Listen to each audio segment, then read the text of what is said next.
Bismillah. Assalamualaikum warahmatullahi wabarakatuh.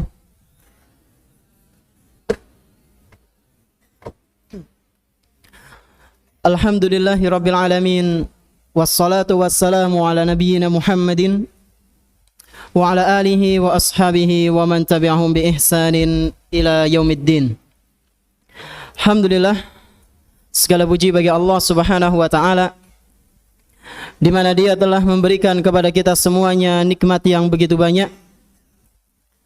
Dan di antara kenikmatan-kenikmatan yang telah Allah Subhanahu wa taala berikan kepada kita semuanya, yaitu berupa nikmat iman, nikmat Islam, nikmat sehat, dan nikmat kita bisa kembali menghadiri majelis ta'lim di salah satu rumah-rumah Allah Subhanahu wa taala yang kita cintai ini. Kita berharap semoga apa yang kita lakukan pada kesempatan malam yang berbahagia kali ini bisa bernilai pahala, bisa kita amalkan dalam kehidupan sehari-hari, dan bisa menjadi bekal kita kelak ketika berjumpa dengan Allah Subhanahu wa taala di hari akhir nanti. Allahumma amin. Salawat beserta salam semoga senantiasa tercurah limpahkan kepada Nabi kita yang tercinta, Nabi Muhammad sallallahu alaihi wasallam, beserta para keluarganya, para sahabatnya, dan umatnya yang senantiasa mengikuti sunnah-sunnah beliau hingga akhir nanti. Ikhwan sekalian rahimani wa rahimakumullah, pada kesempatan malam yang berbahagia kali ini kita akan melanjutkan pembahasan kitab Hilyah Thalibil Ilmi yang membahas tentang adab-adab seorang penuntut ilmu, ya. Dan seperti biasa, sebelum kita melanjutkan pembahasan kitab Hilyah, kita murojaah sebentar, ya, mengenai materi yang telah kita bahas pada pertemuan yang telah lalu. Pertanyaan pertama,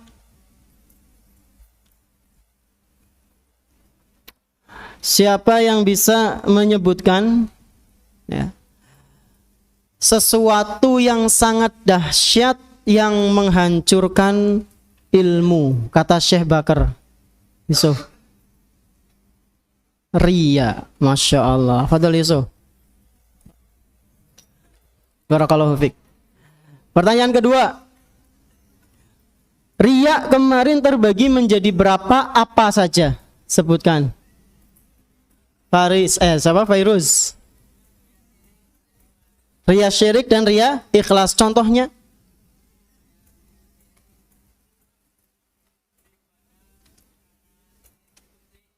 Kalau riya ikhlas?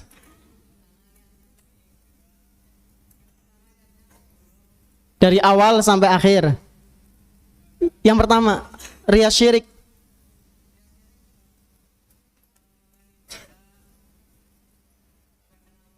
Dari awal sampai akhir apa enggak? Ya, kalau yang ikhlas, riya ikhlas.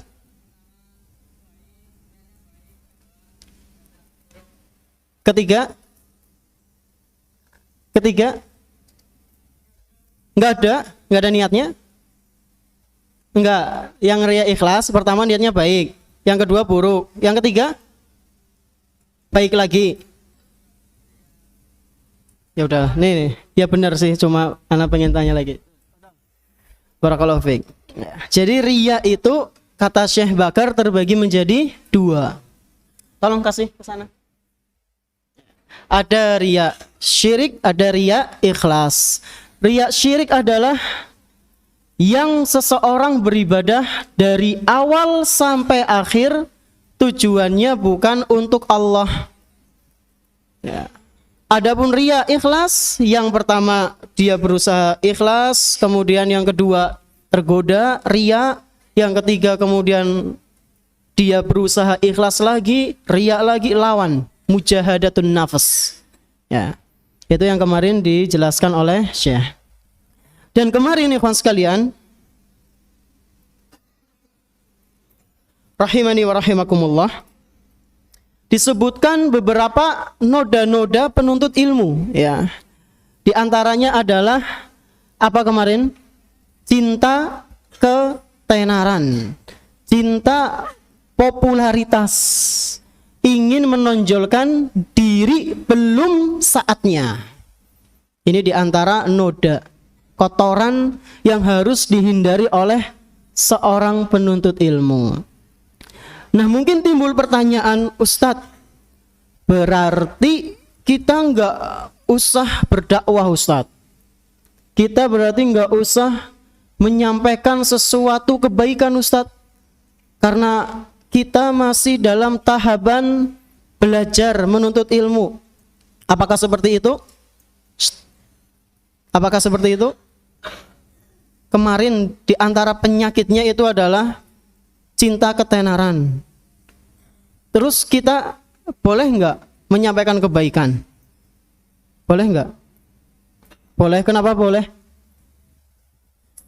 Nanti dikira, wih, ahli gitu.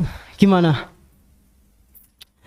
Syekh Utsaimin rahimahullahu taala menjelaskan beda antara orang yang melakukan kebaikan karena cinta dengan popularitas dan melakukan kebaikan karena benar-benar ikhlas pengen menyampaikan kebaikan itu. Jadi bukan berarti kita kemudian berhenti atau tidak dalam melakukan atau menyebarkan kebaikan, memberikan manfaat kepada manusia. Ya. Jangan sampai buat alasan, Ustadz, anak nggak mau jadi orang yang berpenyakit, Ustadz, penyakit dalam tanda kutip, pengen dipuji, pengen di itu, sehingga anak nggak mau menyampaikan kebenaran. Ya. Antum sekarang kan Masya Allah, ada yang pinter dalam masalah sosial media, bikin video, bikin foto, bikin gambar, poster dakwah, akhirnya mandek. Enggak, lanjutkan. Ya. Tapi Ustadz ngonek terkenal ke beriwe.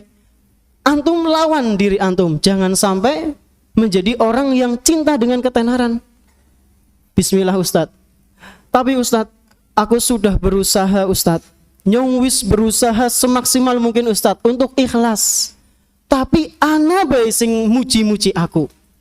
Padahal ana itu enggak menginginkan pujian itu. Harapan ana pengen apa yang ana sampaikan itu bisa menjadi ladang pahala jariah untuk ana. Ana enggak sama sekali pengen pujian-pujian. Tapi kok banyak orang yang memuji, itu gimana Ustadz? Berbahagialah antum. Orang-orang yang sudah beramal soleh, ikhlas, tapi ternyata ada yang memuji. Kata Nabi SAW, itu adalah kabar gembira yang disegerakan oleh Allah Subhanahu wa taala. Jadi ada sebuah riwayat dalam Sahih Muslim, ya, dari Abu Dzar radhiyallahu anhu. Pernah ada seseorang bertanya kepada Nabi sallallahu alaihi wasallam, "Ara'aita ar-rajula ya'malul 'amala minal khair wa yahmaduhu an-nasu 'alaihi." Bagaimana pendapatmu wahai Rasul, kalau misalnya ada seseorang dia beramal salih dan dia sudah berusaha semaksimal mungkin untuk ikhlas dalam amalannya, wa yahmaduhu an-nasu 'alaihi, ternyata manusia datang berbondong-bondong memuji dia, banjir pujian, padahal nggak ada keinginan pujian dalam dirinya sedikit pun. Itu bagaimana Rasul? Kata Nabi SAW, tilka ajilu busyral mu'min. Itu adalah kabar gembira yang Allah Subhanahu wa ta'ala segerakan untuk orang yang beriman. Jadi kalau misalnya antum sudah beramal saleh, ya, kemudian antum mendapatkan sebuah kabar gembira berupa pujian misalnya, antum berbaik sangka kepada Allah, siapa tahu itu adalah kabar gembira karena Allah ridho dengan amalan antum. Sehingga ketika Allah ridho kepada seorang hamba, manusia yang ada di muka bumi pun ridho kepada dia. Ikhwan sekalian rahimani wa rahimakumullah, itu sedikit catatan ya, supaya antum gak salah paham. Meskipun di antara noda dalam menuntut ilmu itu diantaranya adalah cinta ketenaran, akan tetapi bukan berarti kemudian kita berhenti dalam menebarkan kebaikan. Baik, Iqra Aris.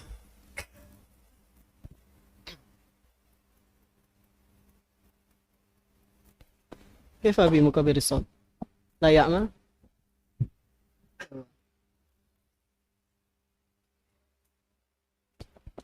Qala Syekh Bakar bin Abdullah rahimahullahu ta'ala walil ulama'i fi hadha aqwalun wa mawaqif bayyantu tarafan minha fil mabhathil awwal fi kitab at-ta'alum wa yuzadu alayhi nahyul ulama'i 'anit tubuliyati wa hiya al-masailu allati yuradu biha asy-syahrah. Nah, stop. Barakallahu fiik. Jadi kemarin di pertemuan telah lalu kita sebutkan bahwasanya Syekh Bakar bin Abdullah rahimahullahu ta'ala menyebutkan noda-noda penuntut ilmu. Cinta ketenaran, bersaing dengan kawannya, persaingan yang jahat. Kemudian apalagi kemarin? Belajar tujuannya untuk meraih dunia, meraih jabatan, meraih sanjungan. Kemudian ingin dihormati oleh orang-orang umum pada umumnya, masyarakat pada umumnya. Nah, kemudian setelah itu Syekh Bakar mengatakan walil ulama'i fi hadza aqwalun wa mawaqif. Dan betapa banyak lagi para ulama yang sudah memperingatkan mengenai hal tersebut, baik dalam ucapan mereka maupun sikap, ya. Walil ulama'i fi hadza aqwalun wa mawaqif. Dan para ulama dalam masalah ini, ya, banyak sekali ucapan-ucapan mereka yang memperingatkan agar hati-hati dengan kotoran-kotoran penyakit penuntut ilmu.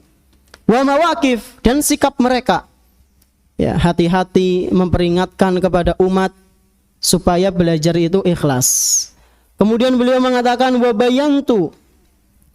bayyantu tarafan minha fil mabhathil awwali min kitab at-ta'alum.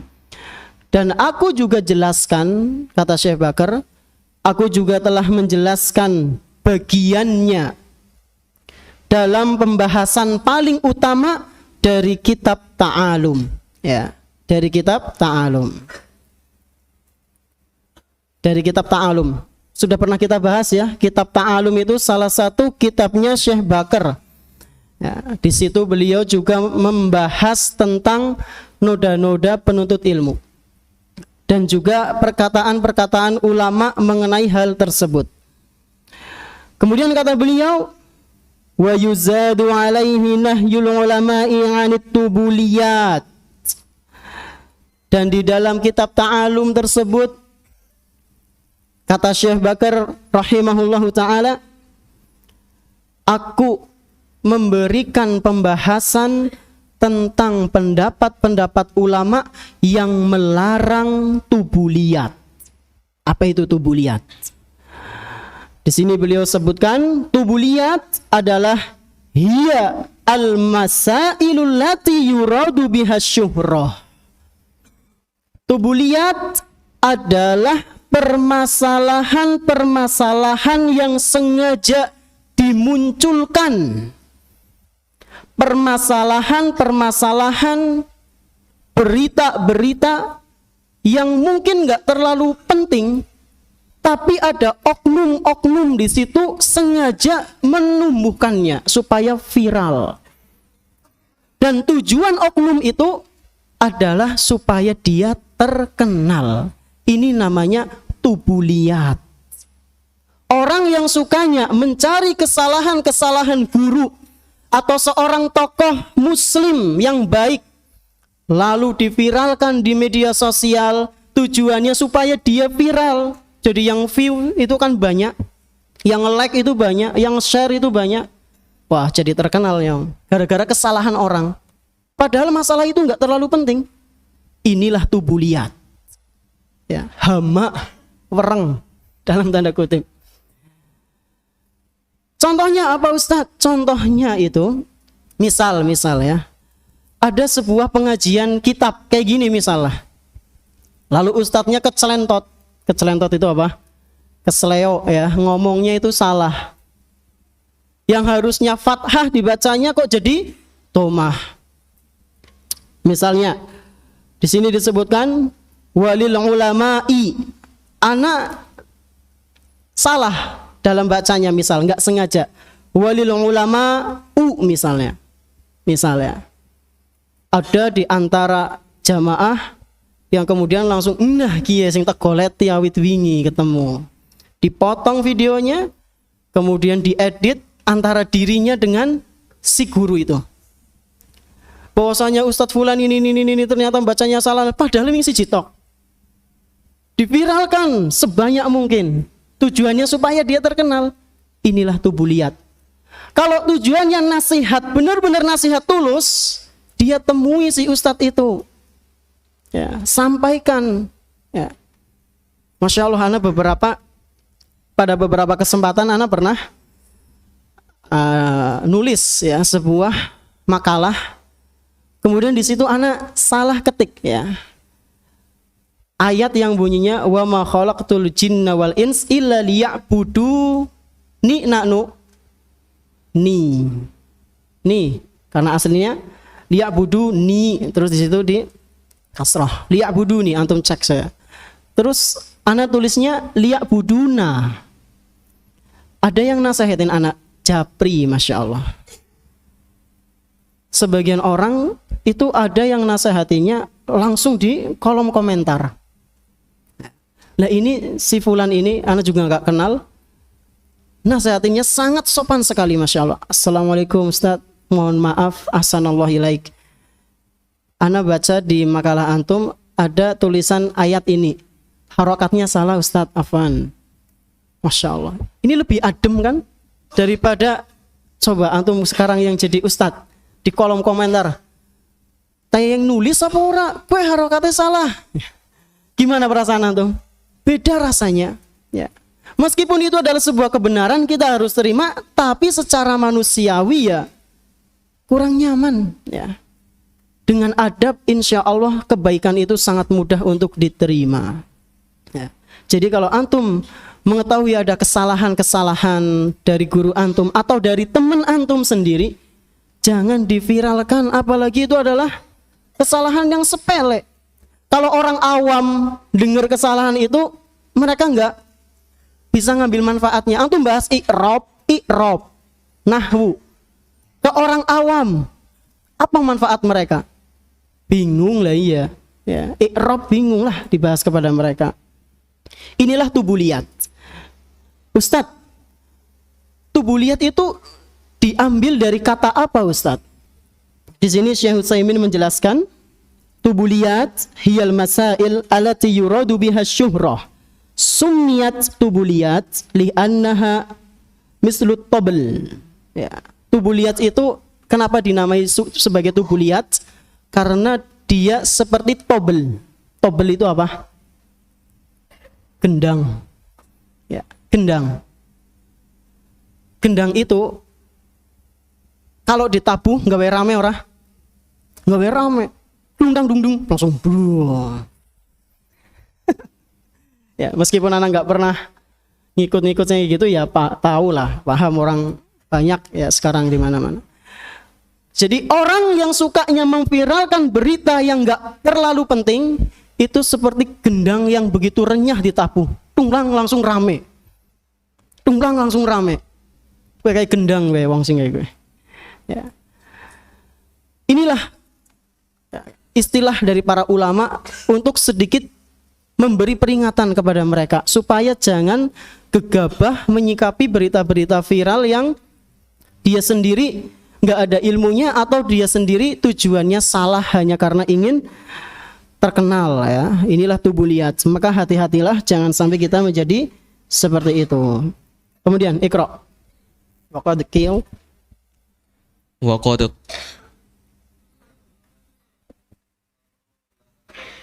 Baik, barakallahu fiik. Kemudian di sini Syekh Bakar menukil sebuah perkataan. Waqad qil, ada yang mengatakan zallatul alim madrubun lahat tabl. hanya karena kesalahan kecil yang dilakukan oleh seorang alim, seorang ulama, genderang pun ditabuh. Bahasanya tinggi sekali. Kata Syekh Bakar, hanya karena permasalahan-permasalahan yang kecil, yang sepele, genderang dalam tanda kutip ditabuh. Dung dung. Maksud yang dimaksud dengan genderang itu siapa? Lha gue mikir tubuh lihat. Seorang ulama menjelaskan sesuatu keliru sedikit, gendangnya langsung pada muni. Ya. Gendangnya langsung pada muni. Yang lain ikut bunyi. Nah, itu. Ya. Jadi dikatakan oleh sebagian pendapat, zallatul alim madrubun lahat tabal. Kesalahan kecil yang dilakukan oleh seorang ulama, disitulah genderang pada berbunyi. Ya, maksudnya orang-orang itu oknum-oknum seperti itu. Antum jangan jadi salah satu oknum itu ya. Dosa ya kan? Dosa. Terus lanjut. Wa an Sufyan rahimahullahu ta'ala annahu qala kuntu utitu fahmal qur'ana falamma qabiltu surrah sulibtuhu. Baik, barakallahu fiik. Kemudian di sini disebutkan wa an Sufyan rahimahullah. Di sini disebutkan Sufyan, enggak ada belakangnya. Kira-kira Sufyan siapa? Sufyan Ats-Tsauri apa Sufyan Ibnu Uyainah? Sufyan? Kata para ulama, sebagian ulama menjelaskan kuncinya adalah kalau antum nanti baca buku-buku sejarah, cuma disebutkan Sufyan, itu menunjukkan Sufyan bin Uyainah. Tapi kalau disebutkan Ats-Tsauri, berarti Sufyan Ats-Tsauri. Ya. Dan sebagian ada yang mengatakan Sufyan Ats-Tsauri itu langsung lengkap. Kalau secara umum itu lebih ke Sufyan bin Uyainah. Nah, rahimahullahu ta'ala. Beliau mengatakan annahu qala. Beliau mengatakan kuntu utitu fahmal Qur'an. Aku pernah dikaruniai oleh Allah Subhanahu wa taala pemahaman Al-Qur'an. Jadi Sufyan ini pernah merasakan karunia dari Allah, kenikmatan yang luar biasa berupa pemahaman Al-Qur'an. Memahami Al-Quran itu nikmat yang besar atau kecil, ikhwan? Besar. Antum baca Al-Quran, imam membaca, antum tahu tafsirnya, tahu artinya, lebih mengkhusyukkan diri antum. Beda dengan orang yang ngimami atau orang yang sholat di belakang imam, ternyata bacaannya dawa, pikirannya kapan rampungnya? Surat apa meninggi yang diwaca? Ya. Rasanya akan nggak nyaman. Ya. Ternyata imamnya keliru bacanya. Nah, pola sih udah dawa-dawa. Ini karena pemahamannya sedikit dalam masalah Al-Quran, minimal ya antum paham artinya lah. Ya, minimal antum paham artinya. Jadi kata beliau, aku pernah merasakan sebuah kenikmatan besar, yaitu aku dikaruniai pemahaman Al-Quran oleh Allah Subhanahu wa ta'ala. Tapi pemahaman itu hilang sedikit demi sedikit. Kapan itu? Kata beliau, falamma qabiltu surrah sulibtu.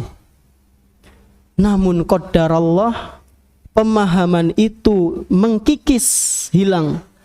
Kapan? Ketika aku menerima sebuah kantong. Surah itu adalah kantong besar, isinya duit. Naksiki ya amplop. Ya. Aku menerima kantong besar. Setelah aku menerima, beberapa hari sulib tuh, musibah menimpaku. Pemahaman Qur'anku dicabut oleh Allah. Dahsyat enggak? Ngeri. Ya. Kok bisa Ustadz? Para ulama menjelaskan mengenai ucapannya beliau ini, karena di antara fitnah terdahsyat dalam ilmu adalah harta. Ya. Laki-laki fitnah terbesarnya apa? Wanita. Digoda wanita, anak imannya lemah ya langsung loyo. Ya. Tapi kalau dalam masalah ilmu, diantaranya adalah harta. Kenapa bisa harta, Ustadz? Karena biasanya orang yang seringkali diberikan harta atau sebuah hadiah, sulit lisannya untuk menyampaikan kebenaran. Ya. Antum merasakan sendiri, mungkin ada di antara antum yang merasakan seperti itu. Ya. Mungkin yang sudah pada jadi musyrif atau kelas 11, 12 ngisi kultum. Kemudian setelah ngisi kultum, matur nuwun ya, ada salam tempelnya. Ya.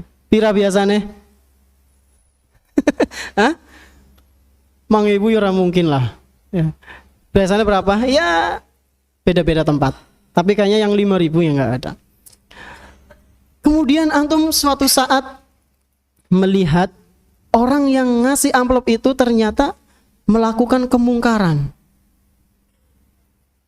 Pada saat itulah keimanan antum diuji. Arab nasihati apa ora? Dan pada saat itulah fitnah harta berpengaruh pada ilmu antum. Karena yang antum hadapi adalah orang yang pernah ngasih sesuatu ke antum. Ya. Dan ini dialami oleh Sufyan bin Uyainah rahimahullahu ta'ala. Jadi hati-hatilah dengan yang namanya fitnah harta. Bagi siapa Ustadz? Bagi ana sama antum sebagai penuntut ilmu. Terus lanjut. فاستمسك رحمك الله تعالى بالعروة الوثقى العاصمة من هذه الشوائب بأن تكون مع بذل الجهد في الإخلاص شديد الخوف من نواقضه عظيم الافتقار والالتجاء إليه سبحانه. Nah, kemudian kata Syekh Bakar rahimahullahu ta'ala, fastamsik rahimakallah bil urwatil wuthqal asimati min hadhihi syawaib. Dan perhatikanlah wahai penuntut ilmu, semoga Allah merahmatimu. Berpegang teguhlah engkau, fastamsik, berpegang teguhlah engkau, bil urwatil wuthqa al-asimah, dengan tali yang kuat yang bisa melindungi engkau. Jadi antum suruh berpegang dengan tali yang kuat yang bisa melindungi antum. Dari apa? Min hadhihi syawaib, dari noda-noda yang telah kita bahas, yaitu noda-noda penuntut ilmu. Enggak ikhlas, kemudian apalagi cinta ketenaran, dan yang itu yang sudah kita bahas kemarin. Contohnya bagaimana? Bi antakuna ma'a badil juhdi fil ikhlas syadidal khawfi min nawaqidihi. Di antaranya yang dimaksud dengan tali yang sangat erat itu, yang bisa melindungi seorang penuntut ilmu dari noda-noda yang mengganggu hatinya, yang merusak hatinya dalam menuntut ilmu, yaitu tali syadidal khauf, menghadirkan, itu sebenarnya sebuah ungkapan saja ya. Yang bisa melindungi penuntut ilmu adalah engkau menghadirkan dalam dirimu rasa takut yang begitu besar. Takut dari apa Ustadz? Takut kalau diri antum terjerumus pada penyakit-penyakit itu. Ya. Jadi harus antum hadirkan perasaan itu. Kemudian yang kedua, azimal iftiqari wal iltijai ilaihi subhanahu wa ta'ala. Dan engkau hadirkan rasa butuh yang sangat besar, rasa tawakal yang sangat besar kepada Allah subhanahu wa ta'ala, supaya Allah menjaga dirimu wahai penuntut ilmu dari noda-noda dalam menapaki jalan menuntut ilmu. Jadi di antara hal yang harus dilakukan oleh seorang penuntut ilmu supaya dia terlindung dari noda-noda penuntut ilmu, yang pertama adalah ikhlas, berusaha selalu ikhlas, ikhwan. Yang kedua, hadirkan rasa takut yang sangat besar kalau kita dikhawatirkan suatu saat nanti terjerumus pada riya, sum'ah, hasad, hubbudz zuhur. Ya. Yang ketiga, hadirkan rasa tawakal, pertolongan yang besar ya kepada Allah Subhanahu wa taala supaya Allah melindungi kita dari penyakit-penyakit hati. Kelas masuk waktu Isya? Berapa menit? 5 menit. Tadi 4 menit katanya. 5 menit. Lanjut. Satu paragraf lagi selesai.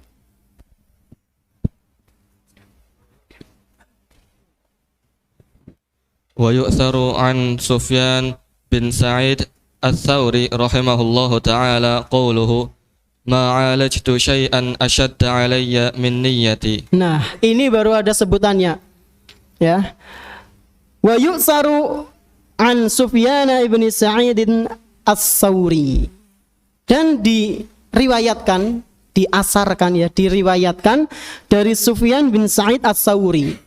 Sufyan bin Sa'id Ats-Tsauri, beliau adalah seorang ulama salaf yang begitu sangat tekun sekali beribadah, ikhwan. Bahkan diceritakan pernah ada seseorang, dia lagi tawaf. Di situ ada Sufyan Ats-Tsauri sedang sholat, sujud. Lalu dia tawaf 1, 2, 3 isi sujud, 4 masih sujud, 5 ngeliling Ka'bah. Orang ini 6, 7. Tawaf yang ketujuhnya baru Sufyan itu selesai dari sujudnya. Ya. Kemudian diantaranya yaitu beliau menunjukkan bahwasanya rajin sekali ibadah. Riwayat-riwayat lain juga menyebutkan beliau kalau beribadah begitu sangat tekun dan beliau suka memberikan sebuah nasihat. Di antara nasihatnya beliau pernah mengatakan atau beliau pernah ditanya ya, dari Yahya bin Yaman, pernah ada seseorang bertanya kepada Sufyan Ats-Tsauri, ya, siapakah orang yang pantas untuk dijadikan sebagai sahabat? Sufyan Ats-Tsauri pernah ditanya, siapakah orang yang pantas untuk dijadikan sahabat, wahai Imam Ats-Tsauri? Lalu beliau menjawab, yang pertama adalah orang yang selalu mengingatkanmu kepada Allah, mengingatkanmu tentang kebesaran Allah, supaya engkau selalu takut kepada Allah, mengharapkan ridha Allah Subhanahu wa ta'ala. Ini yang selalu mengingatkan Allah. Yang kedua, ada 3 kriteria. Yang kedua, bertemanlah dengan orang yang selalu mengingatkanmu dengan akhirat. Tadi pertama Allah, yang kedua akhirat, surga, neraka.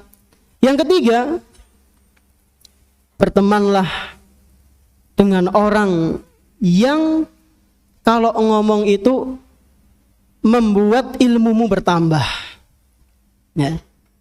Jadi yang ketiga ini kata Sufyan Ats-Tsauri, kita hendaknya berteman dengan orang yang obrolannya itu membuat ilmu kita bertambah. Kudu mengurusi dunia. Ya. Dan kisahnya beliau ana bawakan di salah satu buku ana, ya. Siapa tahu ada yang mau pinjam di buku kisah ini, ya. Ini ana sebutkan ulama-ulama Ahlussunnah dalam perjalanan mereka menuntut ilmu, dalam perjuangan mereka dalam menuntut ilmu. Mungkin ada yang mau pinjam, fadhal. Pinjam ya, bukan gratis ya. Nah, di sini Sufyan Ats-Tsauri rahimahullahu taala pernah mengatakan ma'alajtu syai'an asyadda alayya min niyati. Enggak ada suatu hal yang sangat besar, yang sangat sulit untuk aku obati melainkan niatku. Jadi kata Sufyan Ats-Tsauri, seorang ahli ibadah, seorang ulama pun merasakan kalau mengendalikan niat itu sangat sulit, ikhwan. Bahkan kata beliau, nggak ada sesuatu yang sangat sulit ya, melainkan niatku untuk aku kendalikan. Karena terkadang niat itu berbolak-balik, kadang ikhlas, kadang riya, ya, kadang ingin pujian, kadang ingin sanjungan, ya. Kata Sufyan Ats-Tsauri, itu adalah sesuatu yang sangat sulit menurut beliau. Selain itu yang sulit apa? Enggak ada. Nahwu sama mengendalikan niat, sulit mana? Sulit mengendalikan niat. Akidah sama pelajaran akidah sama mengendalikan niat, sulit mana? Sulit mengendalikan niat. Sorof, pelajaran sorof sama mengendalikan niat, paling sulit apa? Mengendalikan niat. Pelajaran fisika, kimia, sains, ya. Mungkin itu, ya. Kemudian beliau ditanya, yaitu diantaranya adalah yang paling sulit menurut beliau itu mengendalikan niat. Sudah masuk? Fadhol, muadzin, taqaddam. Ainal muadzin? Hah? Ah, entah.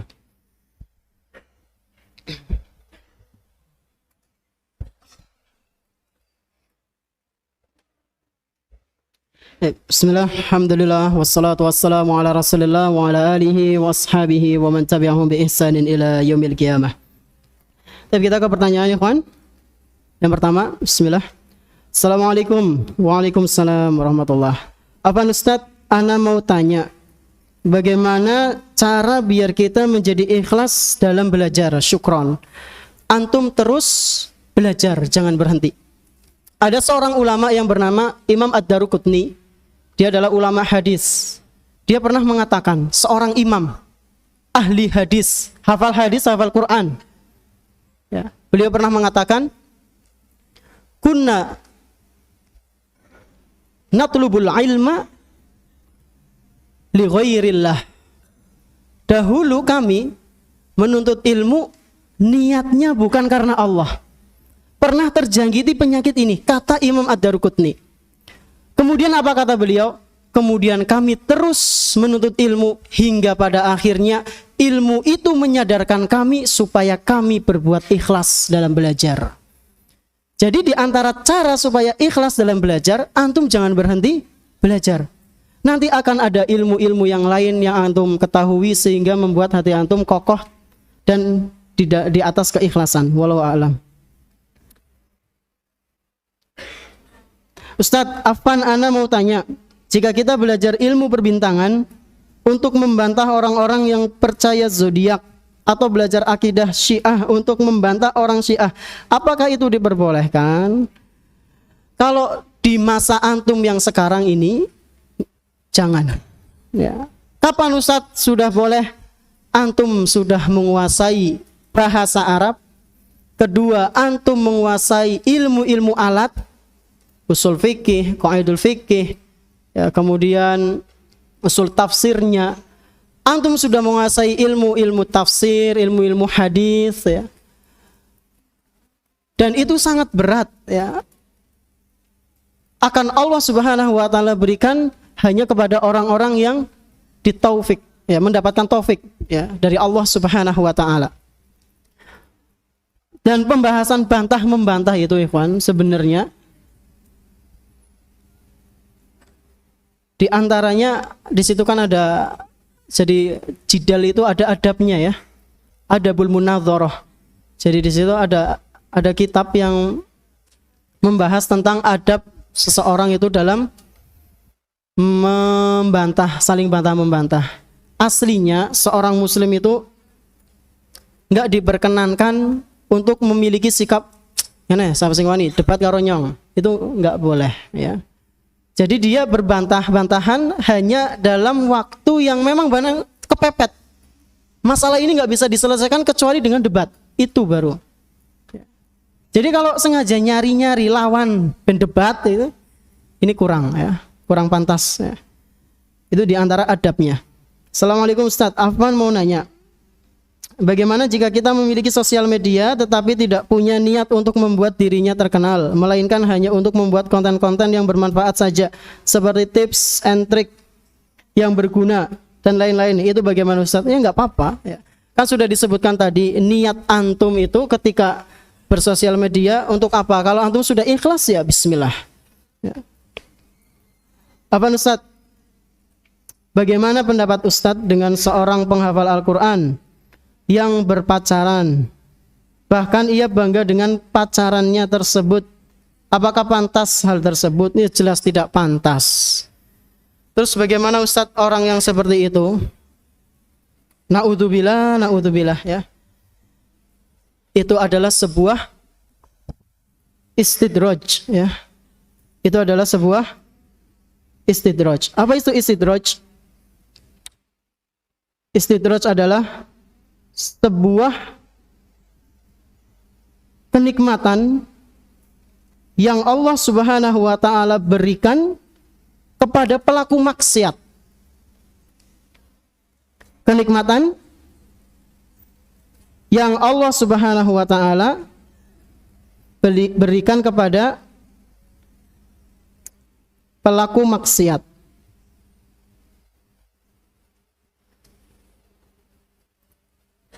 Dan dia adalah orang yang ilmunya tidak bermanfaat. Jadi antum jangan terkesima ya. Antum jangan wah gitu kepada orang yang cerdas tapi ilmunya tidak digunakan, ikhwan. Kepada orang yang cerdas tapi ilmunya tidak digunakan. Haris, ma hiya ayatun tadullu ala istidraj? Surah ay surah? Hah? Surah ay surah? Masih tak? Ada ayat mengenai hal tersebut, ikhwan. Sebentar anak cari ya. Nah, di surat Al-An'am ayat 44. Ini anak-anak MA sudah sering dengar ayat ini karena pembahasannya diantaranya di MA bahas ayat ini. Jadi ada yang namanya istidraj. Istidraj adalah Allah Subhanahu wa taala, ini ngeri ya. Ini serius ngeri istidraj. Orang yang terkena istidraj dari Allah Subhanahu wa taala, dia enggak merasa sakit hatinya padahal dia telah melakukan dosa. Ngeri kan? Dia sakit tapi dia tidak merasakan rasa sakit itu. Dan ini ditimpakan kepada orang yang dosanya sudah banyak, enggak taubat-taubat.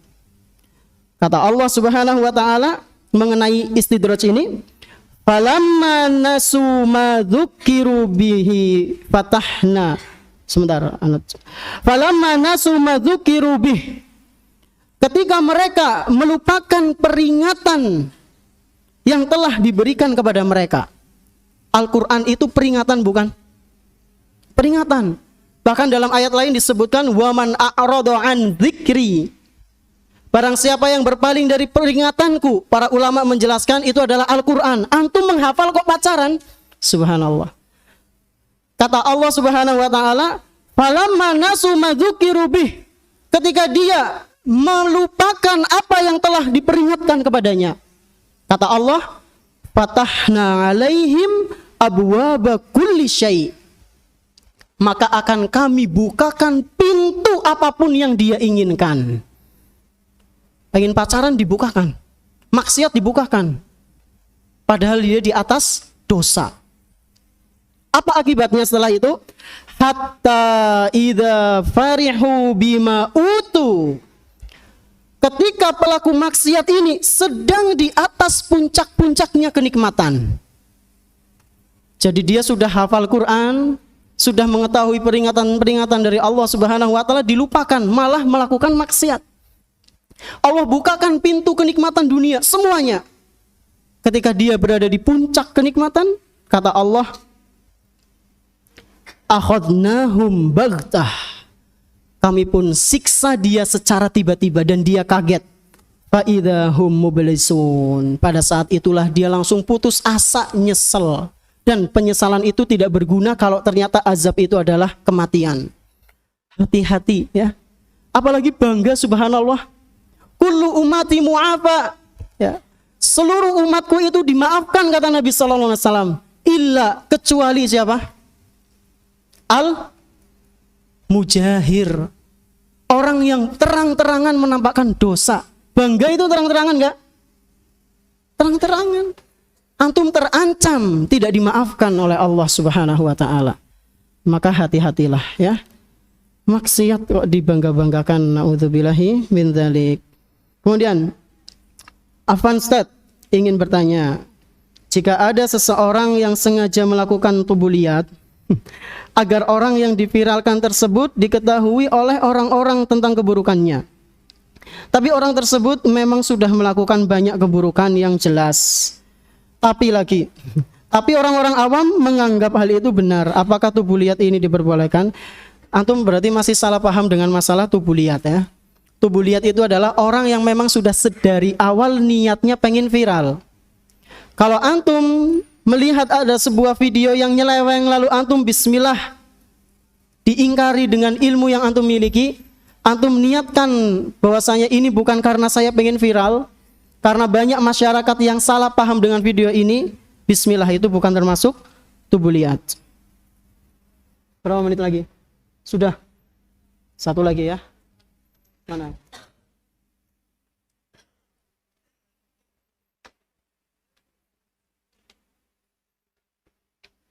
Nah ini pentingnya. Apa Ustaz? Terakhir. Ana ingin tanya, Tat, kenapa Allah kalau menjelaskan sesuatu di dalam Al-Quran selalu bilangnya kami? Padahal Allah itu Esa Tunggal, Maha Esa Tunggal. Syukron. Para ulama menjelaskan kenapa Allah sering mengatakan nahnu nazzalna dzikra. Kemudian inna anzalnahu fi lailatul qadar, pakai kami. Para ulama menjelaskan ini menunjukkan bahwasanya Allah itu agung besar. Allah ingin menampakkan kebesarannya kepada manusia ya. Jadi bukan menunjukkan bahwasanya Allah itu banyak, tapi Allah itu satu. Nahnu di situ adalah sebagai menunjukkan kebesaran, ta'zim ya, azim, besar. Untuk Azka beneran pengen pinjem ke kantor ya? Oh enggak, ya udah. Subhanakallahumma wa bihamdika asyhadu an la ilaha illa anta astaghfiruka wa atubu ilaik. Wassalamualaikum warahmatullahi wabarakatuh.